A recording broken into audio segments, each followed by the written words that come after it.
Hey guys, it's October 25th. My name is Damien Ment. Want to quickly do a short video to tell you that if you haven't noticed already, the New Zealand media are really ramping up, along with help of the New Zealand swamp, including the SIS, to try and conjure up or create extremism here in this country around using the Proud Boys entity, which New Zealand designated as a terrorist organization earlier this year. Now, before that designation, on May 5th, I made a video, and I predicted that CTAG, known as the Combined Threat Assessment Group, would have to try and create or conjure up some sort of extremism in New Zealand. And sure as fuck, they've done exactly that. Dude, my predictions are whew, fuego, man, hot.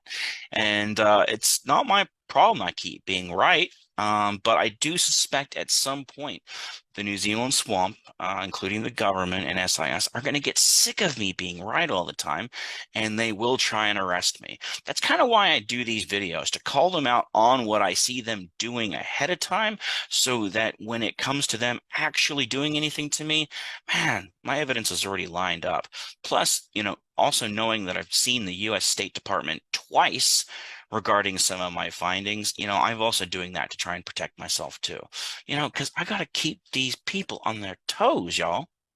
So enjoy this video. Please share it around. It's super important you do, because going into the November elections, just in a few weeks in the United States, the New Zealand government is desperate to try and foster this idea that white extremism is all over New Zealand.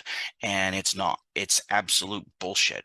They're just doing it because the United States is about to give the middle finger to the corrupt DNC and Democrats, and win the elections, in a landslide, irrespective of election rigging, which is what people like the Proud Boys oppose.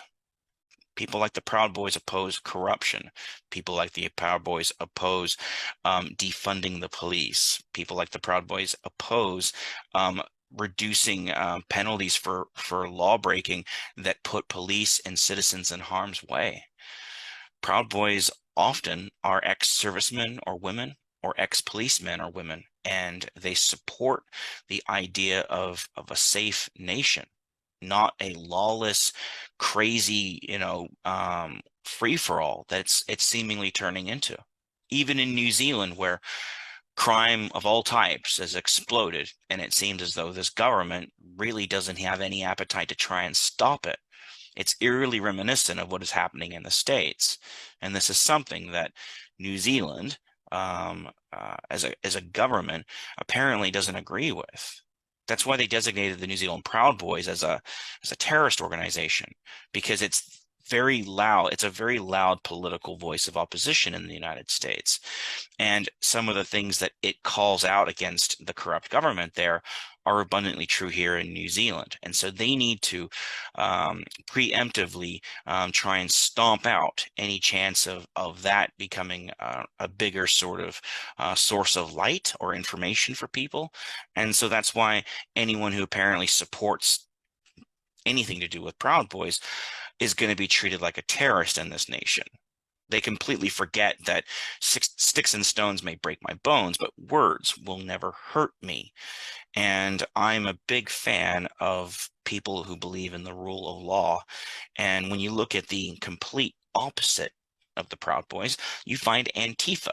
Now, Antifa is global. They're all over the world. Before Donald Trump before left office, he wanted to designate Antifa a terrorist organization. Antifa have burned down buildings, cars. They have taken over city blocks for weeks at a time. They have even killed people. And in New Zealand, it's okay to be an Antifa supporter. Many people in the media and government and NGOs are Antifa supporters. Sorry, I'm really struggling to understand the logic of the New Zealand government, the swamp. Well, actually, I fully understand its logic. I know exactly why it's doing it. I just wholly disagree with it, and I call it out for what it is. Corruption, collusion, and many other long, long words associated with bad deeds.